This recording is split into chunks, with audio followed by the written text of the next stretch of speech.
বিসমিল্লাহ। আসসালামু আলাইকুম শেখ। আলহামদুলিল্লাহ ওয়াহদাহু ওয়াসসালাতু ওয়াসসালামু আলা মান লা নাবিয়্যা বা'দা। পথভ্রষ্ট সম্প্রদায়ের নিকটে রব শব্দের অর্থ আল্লাহ তাআলা সৃষ্টি জগৎকে তার একত্বের স্বভাবজাত ধর্ম এবং স্রষ্টাকে জানার জ্ঞান দিয়ে সৃষ্টি করেছেন। যেমন আল্লাহ তাআলা বলেন, তুমি একনিষ্ঠভাবে নিজের ধর্মের উপর প্রতিষ্ঠিত রাখো। তুমি একনিষ্ঠভাবে নিজেকে ধর্মের উপরে প্রতিষ্ঠিত রাখো। এটাই আল্লাহর প্রকৃতি, যার উপর তিনি মানব সৃষ্টি করেছেন। আল্লাহর সৃষ্টির কোনো পরিবর্তন নেই। সূরা রুম আয়াত ৩০। আল্লাহ তাআলা আরো বলেন, আর যখন তোমার পালনকর্তা বনি আদমের পৃষ্ঠদেশ থেকে বের করলেন তাদের সন্তানদেরকে এবং নিজের উপর তাদেরকে প্রতিজ্ঞা করালেন, আমি কি তোমাদের পালনকর্তা নই? তারা বলল, অবশ্যই, আমরা অঙ্গীকার করছি। আবার না কিয়ামতের দিন বলতে শুরু করো যে এই বিষয়টি আমাদের জানা ছিল না। সূরা আরাফ ১৭২। অতএব আল্লাহ তাআলার প্রভুত্ব স্বীকার করা এবং তার অভিমুখী হওয়া সহজাত বিষয়। অপরদিকে শিরক বহিরাগত নতুন বিষয়। রাসূলুল্লাহ সাল্লাল্লাহু আলাইহি ওয়াসাল্লাম বলেন, প্রত্যেকটি শিশু ইসলামের সহজাত ধর্মের উপর জন্মগ্রহণ করে। অতঃপর তার পিতামাতা তাকে ইহুদি অথবা খ্রিস্টান অথবা অগ্নিপূজক বানায়। তাই কোনো বান্দা ও তার সহজাত ধর্ম বা চরিত্রকে একাকী ছেড়ে দেওয়া হলে তাওহীদমুখী হবে এবং আসমানী কিতাবসহ আনীত রাসূলগণের দাওয়াতই গ্রহণ করবে। পার্থিব নিদর্শনসমূহ এর উপর প্রমাণ বহন করে। কিন্তু বিপথগামী শিক্ষা ব্যবস্থা এবং নাস্তিক্যবাদী সমাজ ব্যবস্থা নবজাতকের দিক পরিবর্তন করে। সঙ্গত কারণেই ভ্রষ্টতা ও বিপথগামিতায় সন্তানেরা তাদের পিতামাতার অনুসরণ করে। হাদিসে কুদসিতে আল্লাহ তাআলা বলেন, আমি আমার বান্দাদের সকলকে একনিষ্ঠ তাওহীদপন্থী করে সৃষ্টি করেছি। শয়তান এসে তাদেরকে তাদের দ্বীন থেকে বিমুখ করেছে, কিন্তু শয়তান তাদের নিকটে এসে তাদেরকে তাদের দ্বীন হতে টেনে বিপথে নিয়ে যায়, অর্থাৎ আল্লাহ তাআলা ব্যতীত বহু মাবুদ গ্রহণের দিকে ধাবিত করেছে। ফলে মানুষ ভ্রষ্টতা, মতিভ্রম, দলাদলি ও মতবিরোধে লিপ্ত হয়। প্রত্যেকে আলাদা মাবুদ গ্রহণ করে তার ইবাদত করা শুরু করে। কেননা যখন তারা সত্যিকার এক মাবুদকে পরিত্যাগ করে, তখন বিভিন্ন বাতিল মাবুদের ফিতনা বা পরীক্ষায় নিপতিত হয়। যেমন আল্লাহ তাআলা বলেন, অতএব এ আল্লাহই তোমাদের প্রকৃত পালনকর্তা। আর সত্য প্রকাশের পরে উদ্ভ্রান্ত ঘোড়ার মাঝে গোমরাহি ছাড়া আর কি রয়েছে? সূরা ইউনূস ৩৫। গোমরাহি বা পথভ্রষ্টতার কোনো সীমা ও শেষ নেই। যে নিজের সত্য মাবুদ হতে মুখ ফিরিয়ে নিবে, সে অবশ্যই ওই গোমরাহিতে পতিত হবে। আল্লাহ তাআলা বলেন, হে কারাগারের সঙ্গীরা, পৃথক পৃথক অনেক উপাস্য ভালো, না পরাক্রমশালী এক আল্লাহ? তোমরা আল্লাহকে ছেড়ে নিছক কতগুলো নামের ইবাদত করো, সেগুলো তোমরাও তোমাদের বাপ-দাদারা সাব্যস্ত করে নিয়েছে। আল্লাহ এদের কোনো প্রমাণ অবতীর্ণ করেননি। সূরা ইউসুফ ৩৯-৪০। একই গুণ ও কর্মের এই অধিকারী পর্যন্ত দুজন। আচ্ছা, একটু থামেন। আলহামদুলিল্লাহ ওয়াসসালাতু ওয়াসসালামু আলা রাসূলিল্লাহ ওয়া আলা আলিহি ওয়া সাহবিহি ওয়া ওয়ালা মা বা'দ। পরবর্তী প্যারা থেকে আল্লাহ রাব্বুল আলামিন এর সাথে কিভাবে রুবুবিয়তের মধ্যে তারা যৌক্তিক অবাস্তবতার একটু অবতারণা ঘটিয়ে তারা শিরিক করে, সেটা বলা হবে। এই জন্য ওই প্রসঙ্গটা আলাদাভাবে বলতে হবে। আর এখন যে পর্যন্ত যেটা বলা হলো, এটাকে একটু খোলাসা করতে হবে। এখানে আমরা দেখতে পাচ্ছি যে গুমরাহ দল সবাইকে বলা হয়েছে যারা তাওহীদের রুবুবিয়তের মধ্যে ঘাটতি এনেছে এবং এটা সঠিকভাবে এটাকে সংরক্ষণ করে নাই। এবং আল্লাহ রাব্বুল আলামিন প্রিয় নবী সাল্লাল্লাহু আলাইহি ওয়াসাল্লামকে উদ্দেশ্য করে বলেছেন যে এটা হলো স্বভাবজাত ধর্ম, আল্লাহর উপরে তাওহীদের রুবুবিয়তকে মেনে নিয়ে তাওহীদের বিশ্বাসের উপর অটল থাকা। এবং দ্বিতীয় আয়াতে বলেছেন যে এটা হলো বাবা আদম আলা নবীনা সাল্লাল্লাহু ওখানে আলমে আরওয়াহে তার পিঠ থেকে আমাদেরকে বের করে বিভিন্ন বর্ণনা আসছে যে পিপিলিকার মতো আমাদেরকে ছড়িয়ে দেওয়া হয়েছিল। তখন আল্লাহ প্রশ্ন করেছিলেন, এটাকে বলা হয় আহদে আলাস্তু, যেহেতু আল্লাহ পাক সর্বপ্রথম শব্দটা বলেছিলেন যে আলাস্তু বিরাব্বিকুম। এবং সেখান থেকেই বর্তমান বিজ্ঞান তারা গবেষণা করে সফটওয়্যার উদ্ভাবন করেছে। তারা দেখছে যে কিভাবে বাবা আদমের পিঠ থেকে আল্লাহ রাব্বুল আলামিন কিয়ামত পর্যন্ত আগত যত সন্তান তাদেরকে বের করলেন, ছোট আকারে বের করলেন, আবার পিঠে থাকা অবস্থায় এদেরকে দেখা গেল না, এরপরে আবার তাদেরকে আরো আলমে আরওয়াহে থাকতেই ওখানে ফেরত দিলেন, আবার তারা উধাও হয়ে গেল। তাহলে এমন কিছু একটা সিস্টেম সেখানে আছে। এইভাবে করে তারা কম্পিউটারের সফটওয়্যার এখান থেকে গবেষণা করে বের করে ফেলেছে। তাইলে কোরআন সুন্নাহ থেকে তারা বেশিরভাগই দ্বীনের ক্ষেত্রে, পরকালের ক্ষেত্রে উপকৃত না হলেও পার্থিব জীবনের বিভিন্ন দিক ও বিভাগে তারা শিক্ষা নিয়েছে এবং তারা উপকৃত হয়েছে। আমাদেরকে এখান থেকে এটা শিক্ষা নিতে হবে যে আল্লাহ রাব্বুল আলামিন এত মহিমার অধিকারী এবং মালিক, এবং তাকে বিধর্মীরা না চিনার কারণে তারা তার অনেক নিদর্শনগুলো প্রত্যক্ষভাবে তারা দেখেও শুনে মানছে না। এমন অবস্থায় আমাদেরকে তো মানতে হবে, যেহেতু আমরা আজকে তাদের দেখানোর মাধ্যমে হলেও দেখছি, বাস্তবে আমরা আজকে সফটওয়্যার অহরহ ব্যবহার করছি, এবং আরো অনেক বিজ্ঞানের মাধ্যমে, স্যাটেলাইটের মাধ্যমে যে জিনিসগুলো উদ্ভাবন হচ্ছে, এগুলো ডিসকভারি হচ্ছে, এগুলোতে আমরা কম কম বেশি দৃষ্টি নিবদ্ধ করি, কিন্তু আমাদেরকে যে পরিমাণ শিক্ষা নেওয়ার কথা, আল্লাহ রাব্বুল আলামিন সম্পর্কে শ্রদ্ধাশীল হওয়ার কথা, আমরা কিন্তু সেই পরিমাণ করি না। এমন যাতে না হয়ে যায় যে আমরা আর আল্লাহকে যারা মানে না তারা শোনে, আমাদের শিক্ষা নেওয়ার হার এবং একটা পরিমাণ অবশ্যই বেশি হওয়া দরকার। এবং এই আয়াতের মধ্যে শেষে যে অংশ রয়েছে যে কালু বালা, তারা উত্তরে বললো যে বালা, এটা হলো আরবি গ্রামার হিসাবে আলাস্তু, নেতিবাচক শব্দ দিয়ে যদি প্রশ্ন করা হয় তাহলে উত্তরে বালা আসে। ইতিবাচক শব্দ দিয়ে প্রশ্ন করা হলে, যেমন হাল হাদা সাহিহ, এটা কি শুদ্ধ, তখন নাম, তখন নাম দিয়ে উত্তর দিতে হয়। কিন্তু এখানে বলা হচ্ছে আলাস্তু, আমি কি তোমাদের রব নই, এটা নেতিবাচক শব্দ দিয়ে প্রশ্ন করা হয়েছে, এর উত্তরে আছে বালা। এইভাবে নেতিবাচকের উত্তর এগুলো আসে।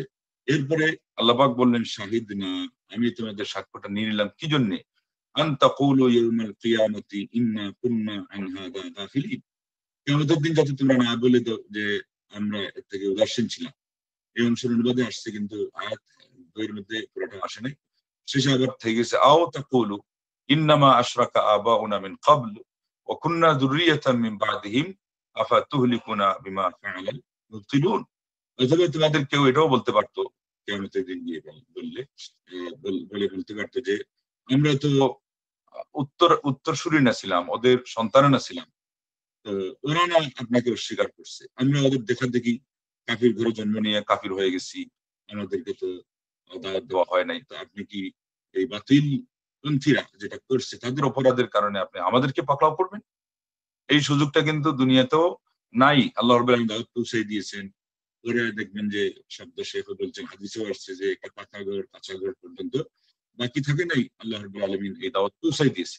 কিন্তু ওই যে সরাসরি পৌঁছে না হিসাবে অনেকে অজুহাত হিসেবে খারাপ করতে পারে, সেজন্য আল্লাহ রাব্বুল আলামিন আগে ভাগেই আলেমে আরওয়াহে এই অঙ্গীকার নিয়ে, এই কমিটমেন্ট, এটা আমাদের কাছ থেকে, সবার কাছ থেকে গ্রহণ করে তিনি আমাদের দরজা বন্ধ করে দিয়েছেন। কাল কিয়ামতের দিন কেউ তাওহীদের দাওয়াতের জন্য শিরকে নিজে নিপতিত হওয়ার কারণে অন্তত আল্লাহ রাব্বুল আলামিনকে কোনো ধরনের অজুহাত পেশ করতে না পারে, আল্লাহ রাব্বুল আলামিন এই দুইটা দিক উল্লেখ করেই এখানে রাস্তা বন্ধ করে দিয়েছে। তোমরা উদাসীন এটাও বলতে পারবে না, আর তোমরা পরবর্তী প্রজন্ম তোমাদের কাছে সরাসরি দাওয়াত পৌঁছে নেয়, এই দুইটাও এইটাও বলতে পারবে না। তাহলে মানুষের অজুহাত খাড়া করার দুইটা প্রধানত দিক আল্লাহ রাব্বুল আলামিন এখানে উল্লেখ করেছে। এবং গত সপ্তাহে উল্লেখ করা হয়েছে কিনা জানি না, আল্লাহ রাব্বুল আলামিন কোরআন কারীমের মধ্যে তাওহীদের রুবুবিয়তকে দুইটা পদ্ধতি সাব্যস্ত করেছেন। একটা হলো তাদেরকে তিনি প্রশ্ন করেছেন যে তোমরা কি স্রষ্টা কিনা, তোমরা নাকি না তোমরা কোনো ধরনের স্রষ্টা ছাড়াই সৃষ্ট। আর দ্বিতীয় পদ্ধতি হলো যে এই প্রশ্ন করার পাশাপাশি তারা উত্তরও দিয়েছে, আল্লাহ রাব্বুল আলামিন তাদের উত্তর নিয়েছেন। এটা বিভিন্ন জায়গায় আসছে। তারা বলেছে যে না, আমাদের রিজক দাতা স্রষ্টা হওয়ার থেকে নিয়ে আমাদের লালন পালন করা, আমাদের এই বিশ্ব ব্রহ্মাণ্ডের সাথে সম্পৃক্ত বাকি সবকিছু, এগুলো কেবলমাত্র আল্লাহ রাব্বুল আলামিনই পরিচালনা করে। এই আমরা তাওহীদের রুবুবিয়ত সাব্যস্ত করার দুইটা ধারা পেলাম, এবং কাল কিয়ামতের দিন আল্লাহ রাব্বুল আলামিন মানুষের মুখ বন্ধ করার যে দুইটা ইস্যু আছে, এটা বন্ধ করলেন। আজকে আমরা এখান থেকে এটাও পেলাম। এই দুইটা পয়েন্ট, প্রত্যেকটা পয়েন্টের মধ্যে দুইটা করে, এটা ভালো করে মনে রাখতে হবে। এরপরে যেটা মনে রাখতে হবে সেটা হলো যে রুবুবিয়ত, এটাকে মেনে নেওয়া, এটা হলো সৃষ্টিগত স্বভাব। কেননা আল্লাহ রাব্বুল আলামিন জন্মসূত্রেই সবার মধ্যে এটা এঁটে দিয়েছেন, সেটে দিয়েছেন, শিরকটা করে এসেছে। এই জন্য একাধিক হাদিস নিয়ে আসছেন যে সন্তান মাত্রই সে জন্ম নেয় ওই স্বভাবের উপরে, মানে আল্লাহকে মেনে নেওয়ার উপরে। এরপরে তার সরাসরি গার্ডিয়ান হিসেবে বলা হচ্ছে যে পিতামাতা তাকে ইহুদি বানায়, খ্রিস্টান বানায়, অগ্নিপূজক বানায়। উদ্দেশ্য শুধু এটা নয়, উদ্দেশ্য হলো তাদের সমাজের যে গাইডলাইন যে পায়, ওই গাইডলাইন পাওয়ার ভিত্তিতে তারা তখন মুশরিক হয়ে যায়। অতএব সমাজকে যেভাবেই আপনি দেখবেন বা রাখবেন, ওই সমাজের ভিত্তিতে আপনার জেনারেশন তৈরি হবে। সমাজের মধ্যে তাওহীদের জ্ঞান আপনি যদি ছড়িয়ে রাখেন, মানুষকে তাওহীদের জ্ঞান দিয়ে তাদের অন্তরকে আলোকিত করে রাখেন, তো এমত অবস্থায় এই সমাজে যে বাচ্চাগুলো জন্ম নিবে তারা আপনি তাওহীদের সন্ধান পেয়ে যাবে। আর এর বিপরীতে যদি আমরা সমাজকে এবার শিরিকের হাতে ছেড়ে দিই, শিরিক হতেই চলেছে, শিরিকের বাজার আড্ডা আমাদের সমাজে চলতেই আছে, আমরা চুপ আছি, আমাদের অবস্থা বুঝতে হবে যে আমরা জেনারেশনকেই বরং এই শিরিকের হাতে ন্যস্ত করছি। জানা নাই যে ওই শিরিকের হাতে আপনার আমার প্রজন্ম, আপনার আমার সন্তান সন্ততিরা পড়ে যায় কি পড়ে যায় না। এমন অবস্থায় আল্লাহ রাব্বুল আলামিন এর কাছে কান্নাকাটিও করতে হবে। যেমন ইব্রাহিম আলাইহিস সালাম বলেছেন, ওয়াজনুবনি ওয়া বানিয়া আন না'বুদাল আসনাম, আল্লাহ আমাকে এবং আমার উত্তরাধিকার সন্তান সন্ততিদেরকে, আমার উত্তরাধিকারকে তুমি বুত পূজা মূর্তি পূজা থেকে হেফাজত করো। কত বড় নবী হয়ে, তাওহীদের কত বড় একজন ধারক ও বাহক হয়ে, তাওহীদের একজন অগ্নি পরীক্ষায় উত্তীর্ণ নবী হয়ে কিভাবে আলাইহিস সালাতু ওয়াত তাসলিম তিনি এই দোয়াটা করতে পারলেন। আর আমরা অনেক সময় উদাসীন দোয়াও করি না, দাওয়াও আমরা অবলম্বন করি না। এই জন্য শেষে বললেন যে যদি মানুষকে আপন গতিতে ছেড়ে দেওয়া হয় তাহলে মানুষ মাত্রই সে এই জিনিসটাকে মেনে নিবে। উপরন্তু সেই সাথে আবার আল্লাহ রাব্বুল আলামিন এখানে কোরআন নাজিল করেছেন এবং আল্লাহ রাব্বুল আলামিন রাসূলদেরকে প্রেরণ করেছেন আলাইহিম আফদালুস সালাওয়াত ওয়া আজকাত তাসলিম। আল্লাহ রাব্বুল আলামিন এই তার সৃষ্টিকুলের মধ্যে যে সমস্ত বিধানগুলো, নিদর্শনগুলো, অমীয় নিদর্শনগুলো আল্লাহ সেটা দিয়েছেন, সেগুলো প্রমাণ করতেছে। অফিকুল্লি সেই ইল্লাহু আয়াতুন তাদুল্লু আলা আন্নাহুল ওয়াহিদু, প্রত্যেকটা সৃষ্টিকুলের রন্ধ্রে রন্ধ্রে পরতে পরতে নিদর্শন আল্লাহ রাব্বুল আলামিন রেখে দিয়েছেন, যেটা প্রমাণ করে যে আল্লাহ রাব্বুল আলামিন হলেন একা, আল্লাহ রাব্বুল আলামিন হলেন একজন একক মাবুদ এবং তিনি স্রষ্টা। আল্লাহ রাব্বুল আলামিন সম্পর্কে আরেকজন কবি বলেছেন যে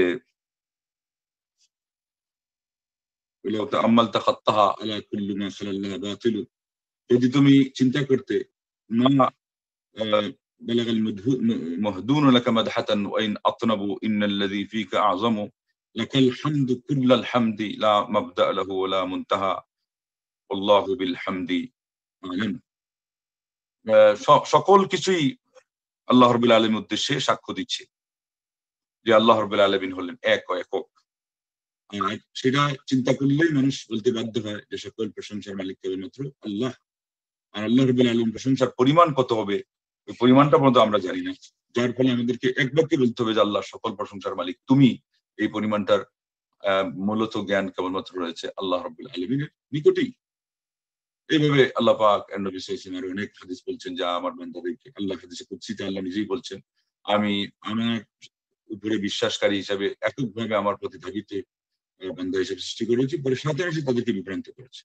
তাইলে এখানে দুই শ্রেণীর কথা উল্লেখ করা হলো, তারা দায়ী গার্ডিয়ান হিসাবে একদল মানুষ, আবার ওইদিকে শয়তান আমাদের চরম পরম শত্রু, সেটা তো আছেই। এই দুইটা জিনিস এসে যখন এখানে প্রভাব সৃষ্টি করে এমত অবস্থায় সৃষ্টিগত স্বভাব সেখান থেকে উদার হয়ে যায়। এবং এটাই মূল কারণ যে যুগে যুগে কালে কালে মানুষ আল্লাহ রাব্বুল আলামিনের উপর তারা বিশ্বাস হারা হয়েছে, আল্লাহ রাব্বুল আলামিনকে তারা অস্বীকার করেছে। এবং আজকের যুগে আমরা দেখতে পাচ্ছি যে নাস্তিকবাদ মাথা ছাড়া দিয়ে উঠেছে। এটার মূল কারণ হলো এটাই। শেষে যে আয়াতটা হলো, এটা হলো ইউসুফ আলাইহিস নবী সাল্লাম, তাকে যখন স্বপ্নের তাবির তারা জিজ্ঞাসা করেছিল, তখন এই যে আয়াতটা হলো আপনার সূরা ইউসুফের 39 এবং 40 নম্বর, তিনি তখন বলছেন যে তোমাদের খাবার আসার আগ পর্যন্ত আমি তোমাদেরকে তাবিরটা বলে দিচ্ছি, একটু অপেক্ষা করো। এই সময়টা নিয়ে কিন্তু তিনি কৌশল আসছিলেন আগ থেকে তাদেরকে কিভাবে এক আল্লাহ দাওয়াত দেওয়া যায়। তখন ওই ফাঁকে তিনি যে খাবার আসতেছে আর এদিকে আমি উত্তর দিচ্ছি বলেই তাদেরকে প্রশ্ন শুরু করে দিলেন যে একাধিক রব এরা কি ভালো নাকি না একজন রব ভালো, আল্লাহ যিনি ওয়াহিদুল কাহ্হার, একক যিনি প্রতিপত্তিশালী। আবার এগুলোর অসারতাও তিনি বলে দিলেন যে এইগুলো কিছু নাম তোমরা নিজেরা চয়ন করে আল্লাহকে বাদ দিয়ে এদের যে তোমরা দাসত্ব করতেছো, ইবাদত করতেছো তোমরা এবং তোমাদের পিতৃপুরুষেরা, এটার ব্যাপারে তো আল্লাহর পক্ষ থেকে কোনো দলিল নেই। তাদের ব্রেইনে তিনি একটা প্রশ্ন ছুড়ে মেরে দিলেন। এইভাবে করে আমাদেরকে কি করতে হবে? দাওয়াতি কাজের জন্য সময় সুযোগ অবলম্বন করতে হবে। যখন তখন যত্রতত্র যে কোনো ভাবে যেন তেন প্রকারেণ দাওয়াত হবে না। আর দাওয়াতে সুযোগ খোঁজার থেকে অলসতা করা, দাওয়াত থেকে অলসতা করে পিছিয়ে হটাও যাবে না। আল্লাহ আমাদের সবাইকে তৌফিক দান করেন। জি, এরপরে একই গুণ ও কর্মের অধিকারী দুজন স্রষ্টা সাব্যস্তের মাধ্যমে আল্লাহর প্রভুত্বে শিরক করা অসম্ভব ব্যাপার। অনেক মুশরিক ধারণা করে যে দুনিয়া পরিচালনার ক্ষেত্রে তাদের মন গড়া মাবুদগুলোর কিছু হাত রয়েছে। এ সকল বাতিল মাবুদের ইবাদতের ব্যাপারে শয়তান তাদের সাথে খেল তামাশা করে। প্রত্যেক কওমের সাথে শয়তান তাদের জ্ঞান অনুযায়ী খেলা করে। মৃত ব্যক্তিদেরকে সম্মান করার পথ ধরে একদলকে ওই মৃত ব্যক্তিদের ইবাদত করার প্রতি আহ্বান করেছে। এরা ওই সমস্ত লোক যারা মৃত ব্যক্তিদের মূর্তি তৈরি করেছিল, যেমন নূহ আলাইহিস সালাম এর সম্প্রদায়। আরেক দল আবার নক্ষত্রের আকৃতিতে মূর্তি তৈরি করে। এরা মনে করে যে দুনিয়ার পরিচালনার ক্ষেত্রে এই নক্ষত্ররাজির প্রভাব রয়েছে। ফলে এই সকল মূর্তির জন্য ঘর ও দায়িত্বশীল নিয়োগ করে। তারা এই সকল নক্ষত্রের ইবাদতে মতবিরোধ করেছে। তাদের কেউ সূর্যের পূজা করে, কেউ আবার চন্দ্রের পূজা করে।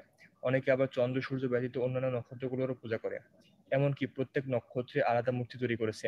কেউ আবার আগুনের পূজা করে, তারা হলো অগ্নি পূজক। অনেকে গরুর পূজা করে, ভারতবর্ষের দিকে খেয়াল করলে এর প্রমাণ পাওয়া যায়। কেউ ফেরেশতাদের ইবাদত করে, কেউ গাছ ও পাথরের পূজা করে। অনেকে আবার কবর ও মাজারের পূজা করে।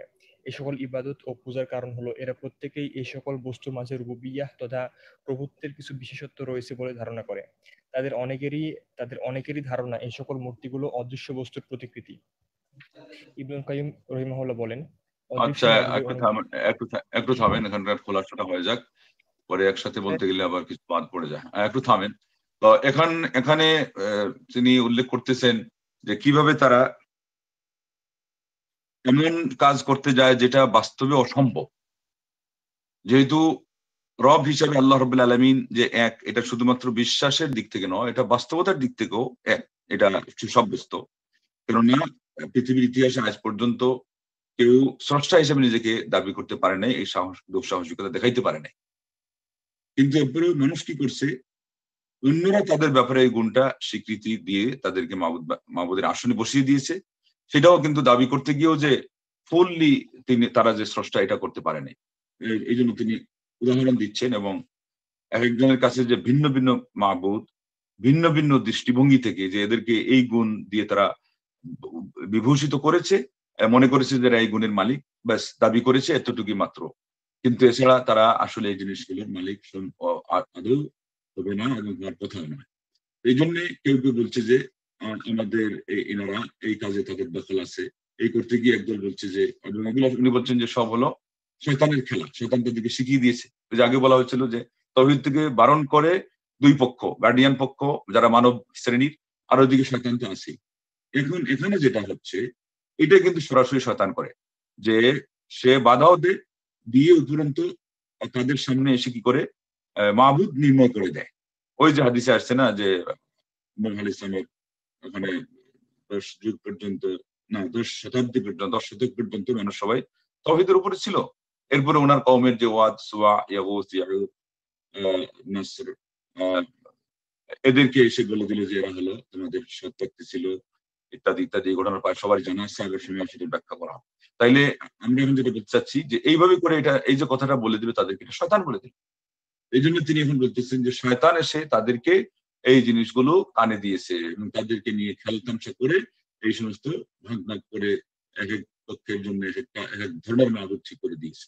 একদলকে এসে বলছে যে এই যে যেমন প্রথমে উদাহরণ দিয়েছে নূহ আলাইহিস সালামের সম্প্রদায়দেরকে বলছে যে এই লোকগুলোর তোমরা কি করো, প্রতিকৃতিকে তোমরা মাবুদ বানিয়ে রাখো, এবং তারা করছে কি এদের আকৃতি আঁকার চেষ্টা করেছে, যাদের থেকে এদেরকে তারা প্রতিচ্ছবি হিসাবে নিতে চায়, ওদের একটা আকৃতি তারা হয় আগের সিম্পল ছিল অথবা না থাকলেও সে একটা ধারণা দিয়ে কি করে তাদের সামনে এটা পেশ করে, এবং এটার জন্য তাদের আলাদা সেই ঘর বাড়ি ঠিক করে, দায়িত্বশীল ঠিক করে। ঘর বাড়ি বলতে এই যে ইবাদতখানা যেগুলো, এটা চার্চ, এটা গির্জা, এটা হলো তাদের এদের উপাসনা, খ্রিস্টানদের একটা, ইহুদিদের একটা, ওই যে আল্লাহ পাক বললেন বিয়া সালাওয়াত, এগুলো আমাদের হলো মসজিদ, আলহামদুলিল্লাহ এখানে তো তাওহীদের ইবাদত হয়, তো ওদের ওগুলো উদ্দেশ্য করা হয়েছে।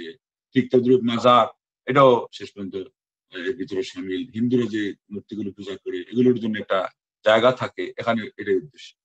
তো বলতেছেন যে একদল এদের প্রতিকৃতিকে মাবুদ বানায়, আরেক দল তারকারাজিকে তাদের ইবাদতের যোগ্য হিসাবে পরিগণিত করে ওইটাকে তারা আকৃতি আঁকে, এবং কেউ চন্দ্রের পূজা করে, তো কেউ আবার সূর্যের পূজা করে, কেউ আবার বিভিন্ন ধরনের তারকা অন্যান্য এগুলোর পূজা করে, এবং এগুলোর জন্য উনি বলেছেন তারা সেকেলে বানায়, এদের আকৃতি বানায়।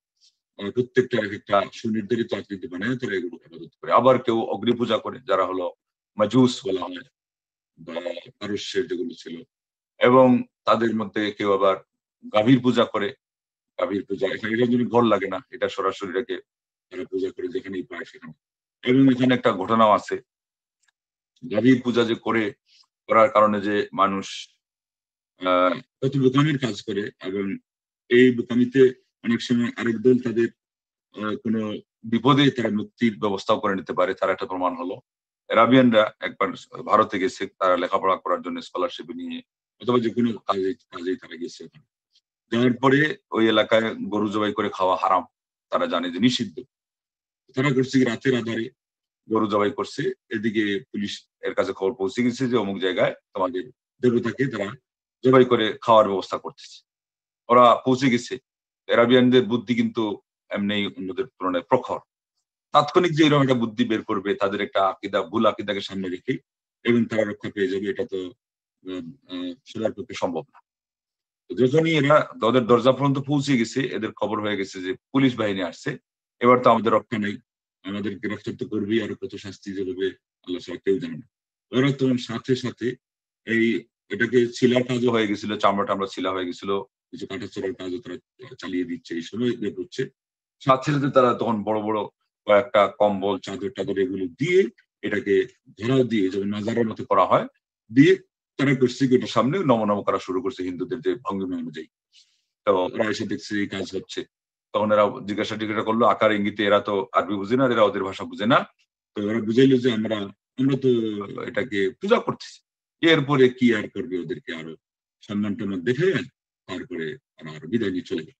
তো এই দেখেন অবস্থা, এই মাহবুদ ভুল পন্থা বানানোর কারণে অন্যরাও এদেরকে কি করলো, এদেরকে ইয়ে দিয়ে দিল, তাদের চোখে আঙ্গুলি দিয়ে তাদের এই কর্মকাণ্ডকে ঢাকা দিয়ে দিল, তারা বুঝতেই পারলো না। তো এই ধরনের মাহবুদকে দিয়ে কাল কিয়ামতের দিন এই মাহবুদ গুলো তাদেরকে কি করবে, তাদেরকে আঙ্গুলি, চোখে আঙ্গুলি দিয়ে তাদেরকে আড়াল করে চলে যাবে, এবং এরাও জাহান্নামে পৌঁছে যাবে। এদেরকে কেন্দ্র করে এরা ধরতেও পারবে না, বুঝতেও পারবে না।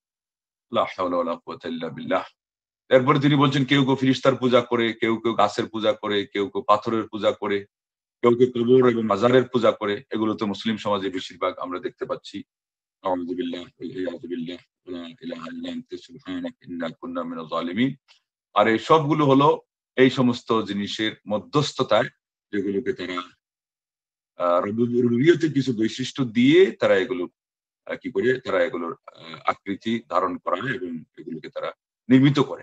এর মধ্যে শামিল আজকালকার যে যত প্রতিকৃত, এবং বলতেছে এগুলো হলো ভাস্কর, এই ভাস্কর্য এগুলো সব এর ভিতরে শামিল। অতএব এইসব জিনিস থেকে আমাদেরকে অবশ্যই বিরত থাকতে হবে। এমনকি বলছেন শেষ পর্যন্ত কেউ কেউ এমন কিছু জিনিসের আকৃতিও তারা কি করে আঁকে, যেগুলোর বাস্তবে কোনো অস্তিত্ব নেই। বাস্তবে দেখা যায় যে হিন্দুদের যত দেবতা আছে সবগুলোর কিন্তু বাস্তবে আকৃতি ছিল কিনা, হনুমানের একটা আকৃতি, দশমীর একটা আকৃতি, এমনকি ইহুদিদের একটা দেবতা আছে এটার 1000 হাতের চিত্র আছে। এইভাবে করে আমরা দেখতে পাই। আমাদের যে বৈশাখী মেলার সময় যে এরা যে শেষ পর্যন্ত আপনার উতুম পেঁচাকে নিয়েও বের হয়ে যায়, এই উতুম পেঁচাকেও যদি কেউ পূজা করে ওইরকম, তার থেকে কল্যাণ আসতে পারে, তো ওইটাকেও সে মাউদ বানিয়ে ফেলেছে, যদিও ওই সরাসরি এখানে এরকম হচ্ছে না। অগ্নিশিখা অগ্নিশিখা এরপরে অগ্নি স্নানের সূচিহোগ ধরা, তারা বলে যে সকালবেলা যখন সূর্য উঠে এটার মাধ্যমে নাকি পৃথিবী পাক হয়ে যায়। তো এই যে এরা আগুনকে পূজা করতেছে, আগুনকে কি করতেছে, মাবুদ বানিয়ে ফেলতেছে। আগের যুগে ছিল কেউ আলোকে পূজা করতো, কেউ অন্ধকারকে পূজা করতো। আজকে আবার আধুনিক যুগে বিভিন্ন পরিভাষা পাল্টাইয়া, রূপরেখা পাল্টাইয়া কি করে মানুষ এগুলোর পূজা করে। এই জন্য শেষ কথাটার ভিতরে সবগুলো ঢুকে যাবে, যে অনেক জিনিসের প্রতিকৃতি তারা আঁকে ধারণ করা হয়, যেগুলোর কি নেই, বাস্তবে কোনো অস্তিত্ব নেই, কিন্তু ওগুলোর মধ্যে কল্যাণের এই সমস্ত চিন্তা নিয়ে যখন এগুলোকে তারা কি করবে, মাহবুদের আসনে বসাবে, তখন এর মাধ্যমে তাদের শিরিক হয়ে যাবে। আল্লাহ আমাদেরকে সর্বপ্রকার শিরিক থেকে হেফাজত করবে। যে আমার সময় খুব কম আছে, ছোট্ট একটা প্যারা পড়তে পারবেন, বলেন দেখি, নাকি হয়ে গেছে সময়? ইবনে না, কাইয়্যিম মোটামুটি আছে। রাহিমাহুল্লাহ বলেন, হ্যাঁ, অদৃশ্য মাবুদের অনুপস্থিতিতে এই সকল মূর্তিগুলো রাখা হয়। তাই মূর্তিগুলোকে ওই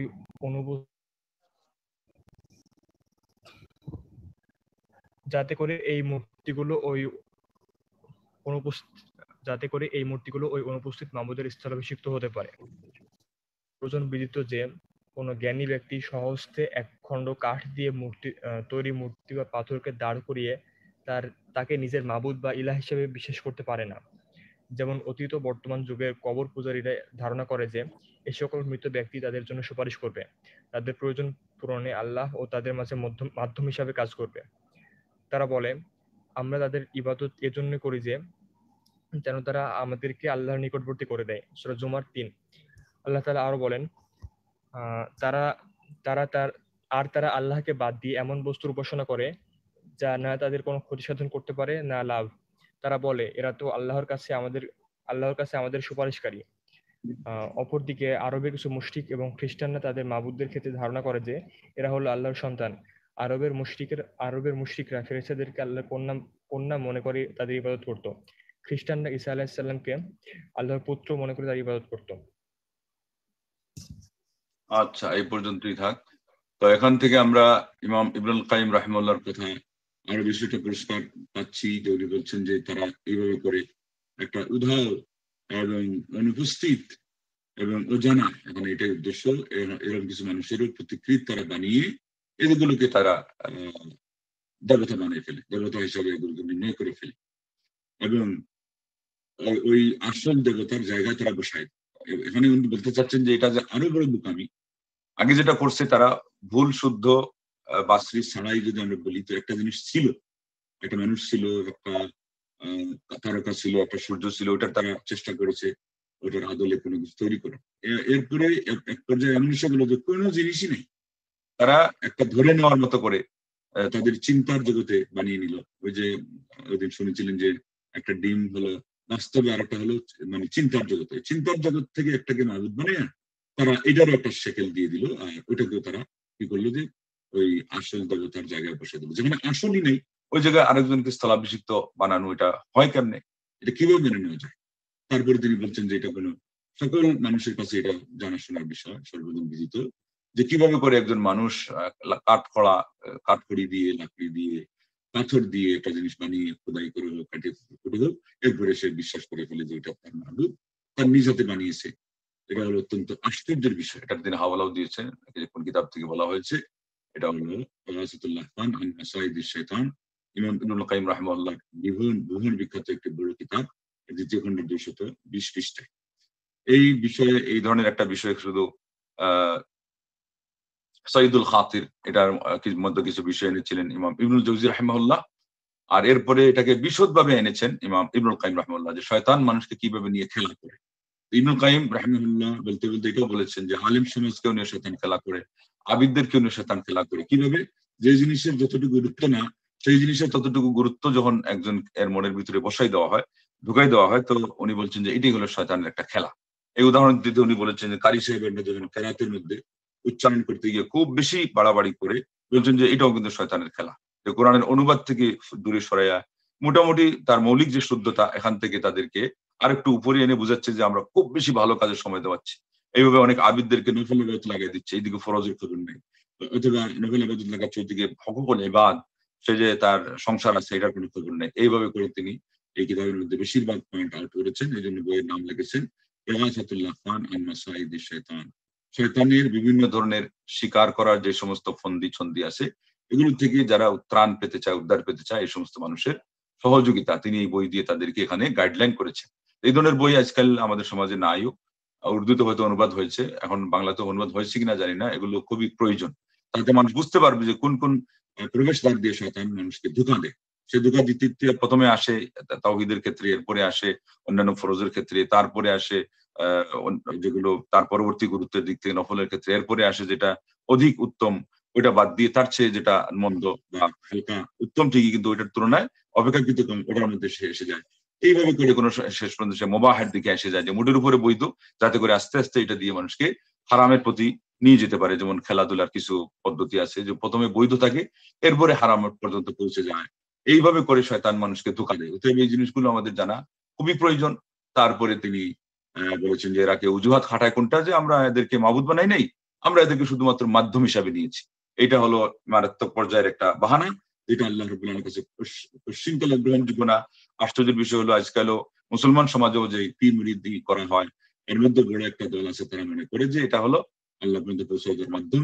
এমনকি বলে যে যার নাই পীর তার নাই শির, যার নাই পীর তার পীর শয়তান, মানে পীর ছাড়া আল্লাহ পাওয়াই যাবে না। অথচ ওই জিনিসটার মধ্যে আকীদা নিবদ্ধ করলেই এটা শিরকি কাজ হয়ে যায়, তাওহীদের সাথে মিল হয়ে যায়। আর আমাদের এটাকে আরো স্টিল করার জন্য বলে যে পীর না থাকলে তার শির থাকবে না, তার পীর হয়ে যাবে শয়তান। নাউযুবিল্লাহ। এবং কোরআন কারীমের মধ্যে আল্লাহ পাক সবচেয়ে বেশি যে শিরকে প্রতিবাদ করেছেন এটা হলো মাধ্যম গ্রহণ করা। তো আমাদের এটা মাধ্যম বানানো অপরিহার্য করে নিয়েছে, মধ্যস্থতা ছাড়া তারা বলছে আল্লাহ পাওয়া যাবে না। ওইটারই প্রতিবাদ সবচেয়ে বেশি করা হয়েছে, কেননা আইয়ামে জাহিলিয়াতের যুগে, ধ্বংসাচ্ছন্ন যুগে আল্লাহ নবী সাল্লাল্লাহু আলাইহি ওয়াসাল্লাম যখন আসছিলেন ইসলামের প্রাক্কালে, তখন কিন্তু এই শিরকটাই চালু ছিল মুশরিকিন মক্কার মধ্যে। আর আজকে আমাদের মুসলমানদের মধ্যে অন্য নামে অন্য আকৃতিতে সেই শিরকটাই ঢুকে পড়েছে। তবে এটার ব্যাপারে খুব সাবধান থাকতে হবে এবং মুসলমানদেরকে এটার ব্যাপারে সোচ্চার করতে হবে। তারপরে তিনি বলেছেন যে তারা মাবুদ বানাইতে গিয়ে আরবের এরা মুশরিকরা ফেরেশতাদেরকেও তারা কি করতো, আল্লাহর কন্যা বলতে স্বীকার করতো। খ্রিস্টানরা যেমন ঈসা আলাইহিস সালামকে আল্লাহর ছেলে বলে স্বীকার করে, এমনি ভাবে ইহুদিরাও উযাইরকে আল্লাহর ছেলে বলে স্বীকার করতো। এইভাবে করে করে শিরকটা আসছে আমাদের সমাজে। এখন দেখেন এই যে পাক পাঞ্জাতন নাম দিয়ে আল্লাহর নবীকে আগে রেখে এরপরে ফাতিমা রাদিয়াল্লাহু আনহাকে আপনার এই গঙ্গামা বানিয়ে, হুসেন এবং হাসানকে কার্তিক এবং গণেশ বানিয়ে আজকে পাক পাঞ্জাতনের অন্তরালো শিরকের সেই আপনার নেট কেটে মুসলমানদেরকে কিভাবে গুমরাহ করা হচ্ছে। এবং মহামারী আসলে আমাদের সমাজে একটা তাবিজ লেখা হতো, লি খামসাতুন উতফিউ বিহা হাররাল গিবা আল মুস্তাফা ওয়াল মুস্তাফা ইবনাহুমা ফাতিমা।